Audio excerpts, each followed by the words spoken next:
Hello students, so in this video we are going to discuss about the diabetes mellitus. So what is the content in the diabetes mellitus? We will discuss about the introductions, types, sign and symptoms, complications, pathophysiology, emergency management, diagnosis and treatment. So let's start with the introduction. Diabetes mellitus is a group of the metabolic disease in which there are high blood sugar levels over a prolonged period. और diabetes mellitus एक metabolic disease है जिसमें कि जो हमारे blood का sugar level होता है वो इंक्रीज़ कर जाता है after a long period. Okay. Symptoms of high blood sugars include frequent urinations, increased thirst and increased hunger. और इसके कुछ सिम्टम्स हैं जैसे कि हमारा जो यूरिनेशन है वो इंक्रीज़ कर सकता है, उसमें इंक्रीज़ कर जाता है, थर्स्टिंग इंक्रीज़ कर जाती है, हंगर भी इंक्रीज़ हो जाता है, यानी हमें भूख ज़्यादा लगने लगती है. यहाँ पे देख सकते हैं हम डायग्राम के through glucose in blood in normal condition and when excessive in glucose then it seems like okay. Now, if left untreated, diabetes can cause many complications. अगर हमने जल्द से जल्द डायबिटीज़ को ट्रीट नहीं किया तो इससे कई तरह की कॉम्प्लिकेशंस होने के चांसेस होते हैं. Acute complications can include diabetic acidosis, non-ketotic hyperosmolar coma और even डेथ. अगर कुछ सडन कॉम्प्लिकेशंस होती हैं जैसे कि कीटो एसिडोसिस, यानी हमारे ब्लड में एसिड का लेवल इंक्रीज़ कर जाता है. नॉन कीटोटिक हाइपरऑस्मोलर कोमा और डेथ भी होने के चांसेस होते हैं. Okay. Serious long term complications और बहुत ही ज़्यादा सीरियस और लंबे समय के बाद कॉम्प्लिकेशंस क्या हो सकते हैं जैसे कि हमें हार्ट डिसीज़ हो सकता है, स्ट्रोक होने के चांसेस होते हैं, chronic kidney failure, foot ulcers, damage to the eyes, हमारी आंखें भी ख़राब हो जाती हैं. Okay.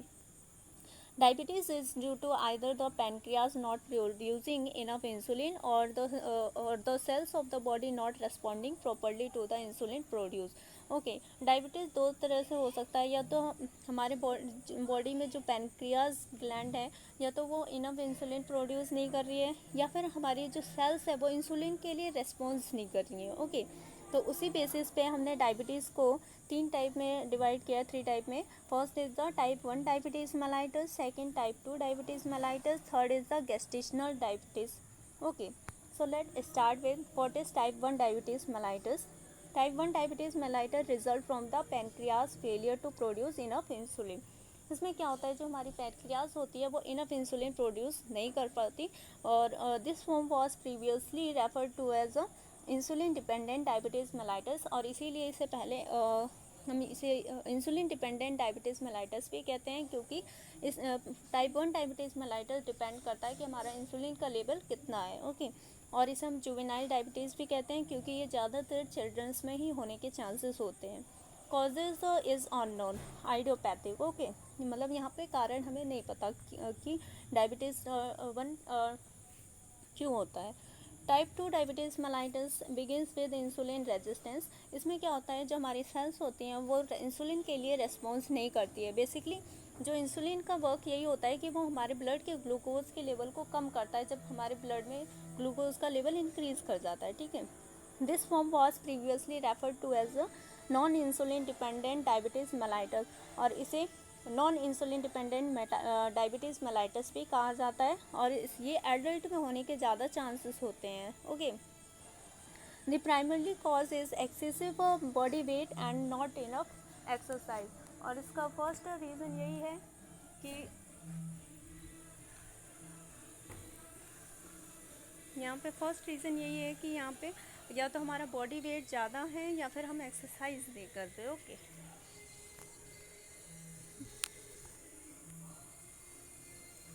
Sorry for voice interruptions.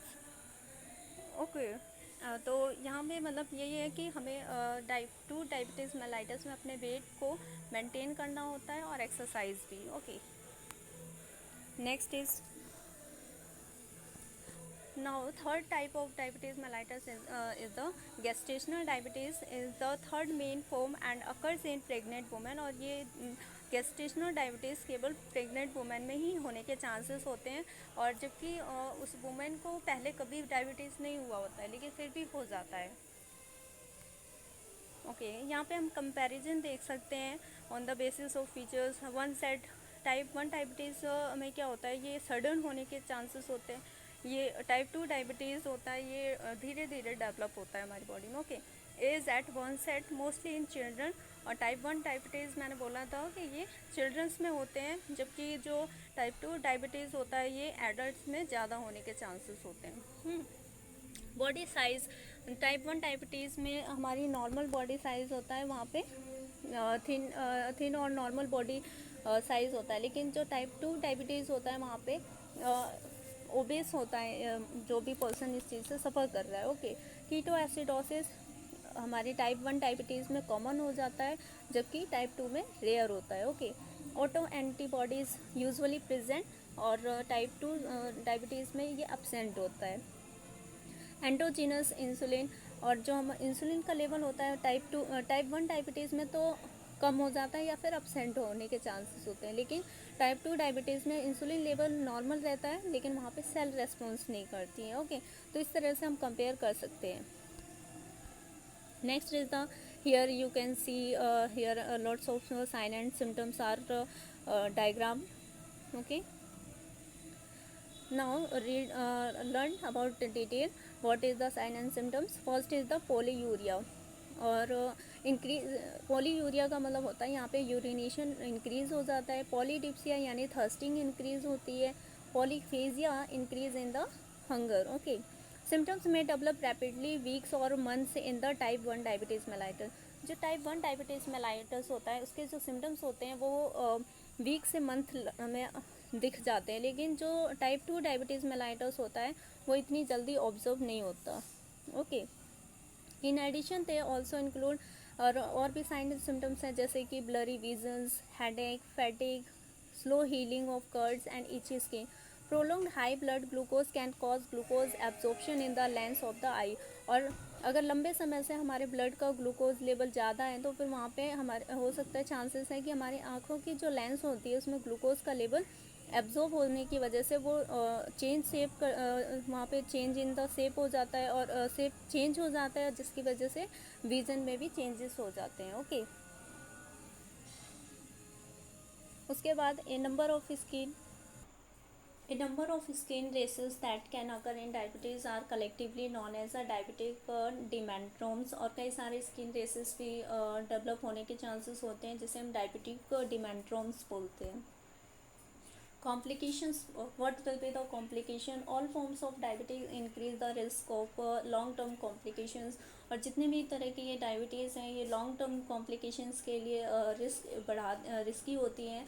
This typically develop after the many years, और ये आफ्टर मैनी ईयर्स के बाद भी डेवलप होने के चांसेस होते हैं, जैसे कि 10 to 12 to 20 years. Okay, the major long term complications related to damage to the blood vessels. अगर हमारी बॉडी में लंबे समय से डायबिटीज़ ग्रो कर रहा है, डेवलप कर रहा है, तो वहाँ पे चांसेस हमारे ब्लड वेसल्स डैमेज हो जाए, या तो diabetic double the risk of the cardiovascular disease. और इस तरह की डायबिटीज़ हमारे कार्डियोवास्कुलर डिसीज़ के रिस्क को भी डबल कर देती है।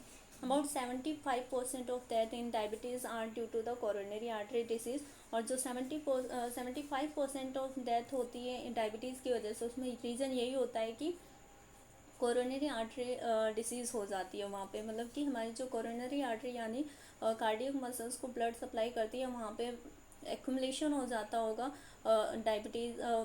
शुगर का, जिसकी वजह से वहाँ पे ब्लॉकेज होती है और प्रॉपर ब्लड सप्लाई नहीं होता हमारे हार्ट को, जहाँ पे हार्ट फेलियर जैसे डिसीज़ हो जाती है और इवन डेथ हो जाता है। ओके, अदर मैक्रोवैस्कुलर डिसीज़ जैसे कि स्ट्रोक भी हो जाता है, क्योंकि जो हमारे ब्लड में ब्रेन में जो ब्लड सप्लाई कर रहा है, वेसल्स कर रही हैं, वहाँ पे भी ब्लॉकिंग हो गई तो वो स्ट्रोक के लिए रेस्पॉन्सिबल होती हैं। पेरिफेरल वैस्कुलर डिसीज़ यानी हमारे बॉडी के लिम्स में भी फ्लूइड एक्यूमुलेशन होने के चांसेस होते हैं। The primary complications of the diabetes due to damage in the small blood vessels include damage to the eyes, kidneys and the nerves।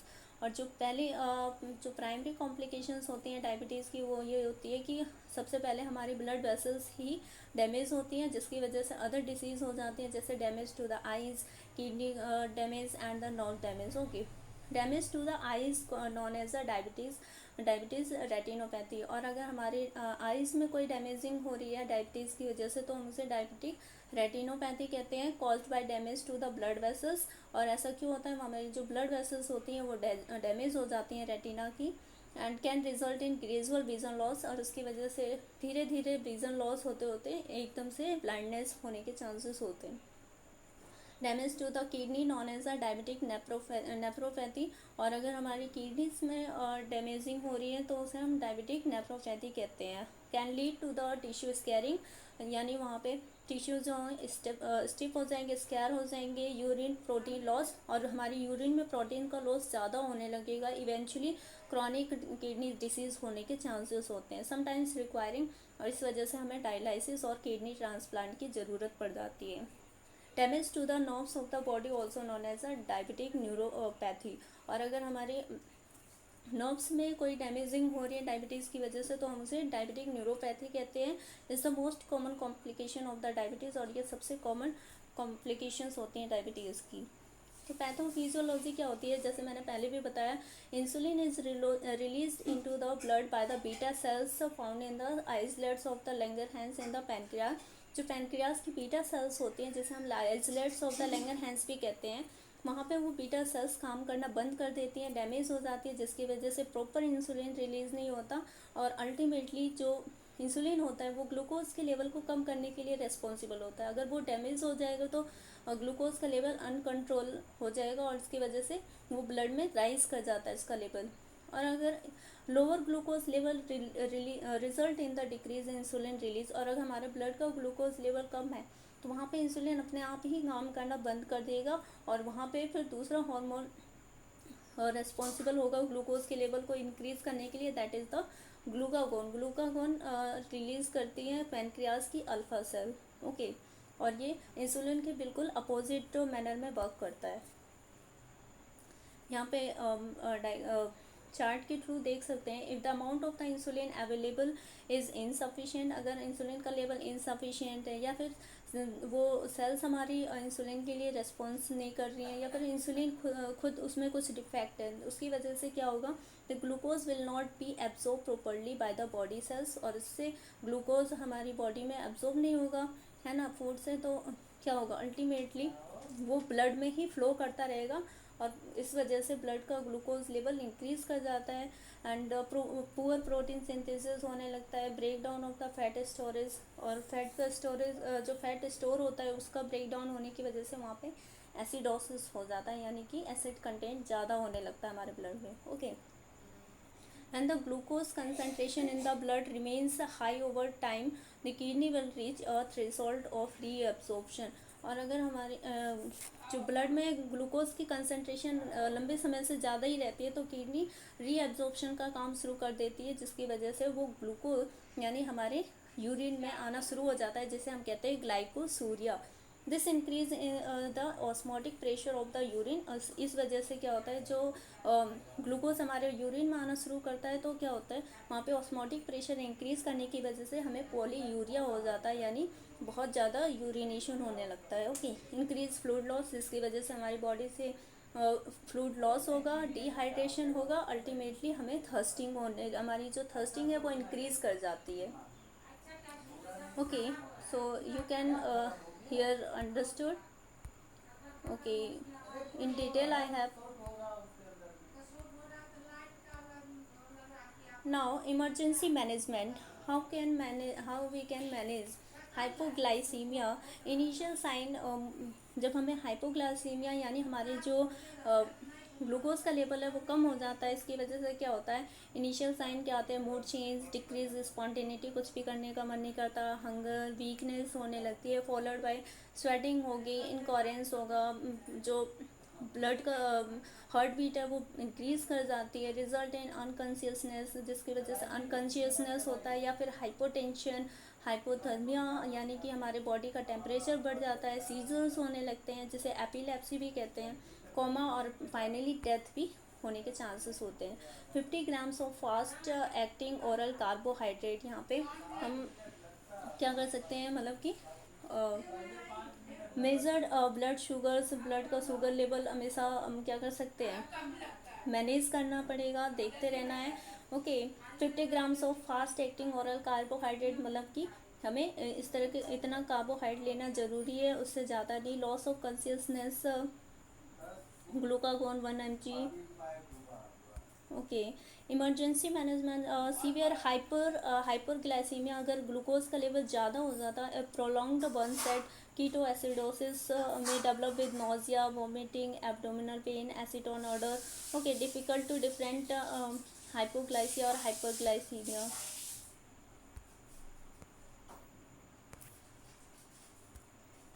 Okay. Diagnosis, how we can diagnose, can be diagnosis by demonstrating any one of the following। इसमें से हम कुछ भी अगर level देखते हैं तो वहाँ पे डाउट जा सकता है कि डायबिटीज़ है या नहीं। Fasting plasma glucose level not should be more than 7 millimoles पर लीटर। ओके। और इन mg we can say 126 mg पर DL। और प्लाज्मा ग्लूकोज लेवल 11.1 मिलीमोल से ज़्यादा नहीं होना चाहिए। और 2 mg पर DL 2 hours after the 75 gram oral glucose. हमने जैसे 75 ग्राम ओरल ग्लूकोज लिया है, उसके बाद अगर हम इसका लेवल चेक करते हैं तो 200 mg से ज़्यादा नहीं होना चाहिए। Okay. Symptoms of high blood sugar and casual plasma glucose, इस अगर इससे ज़्यादा 11.1 मिलीमोल पर लीटर से ज़्यादा जाता है, यानी वहाँ पे डायबिटीज़ है अभी। Okay. Oral glucose tolerance test भी किया जा सकता है। WHO डायबिटिक डायग्नोस्टिक क्राइटेरिया, यहाँ पे देख सकते हैं हम यूनिट। और नॉर्मल ब्लड ग्लूकोज 7.8 इन मिलीमोल्स में होना चाहिए। Okay. And fasting glucose level कितना होना चाहिए? 6.1, इससे ज़्यादा नहीं होना चाहिए। डायबिटीज़ मेलाइटस कंडीशन में, यानी कि अगर हम 2 hours glucose after taking to 2 hours of glucose, we can see not should more than 11.1। Management life style changes, अगर हमें इसे मैनेज करना है तो अपने लाइफ स्टाइल को चेंज करना पड़ेगा। गुड न्यूट्रिशन लेना है, रेगुलर एक्सरसाइज करना है, diet control to maintain the blood pressure. Okay. Medications use करनी है, सर्जरी भी की जाती है, जैसे पेनक्रियाज ट्रांसप्लांट, यानी कि पेनक्रियाज का ट्रांसप्लांटेशन किया जा सकता है, kidney transplantation, weight loss surgery. Okay. So I hope you understand very well. Thank you so